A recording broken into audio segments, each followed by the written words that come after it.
Pertanyaan gue yang jadi anaknya DPR nih, pada ngerasain resah gak sih? Lu pada gak ngerasain risau ya? Ngeliat sosmed gitu isinya Indonesia lagi chaos kayak gini, gak pada risau? Gak pada resah? Ini kalau misalkan gue jadi anak DPR ya, gue pasti bakal ngedesak emak bapak gue yang duduk di kursi jabatan buat segera ambil tindakan, buat mencari solusi untuk menenangkan rakyat. Apa dibungkam juga suaranya di rumah?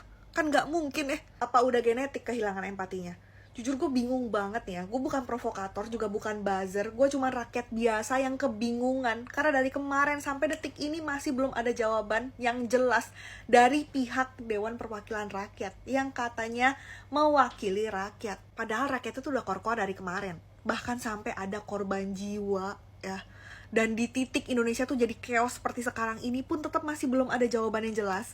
Belum ada tanggapan yang tegas dari pihak Dewan Perwakilan Rakyat. Ini maksudnya gimana? Ibu bapak-bapak yang duduk di kursi jabatan, tolong atuh lah, gini amat ya jadi WNI ya. Pusing kepala Berbi.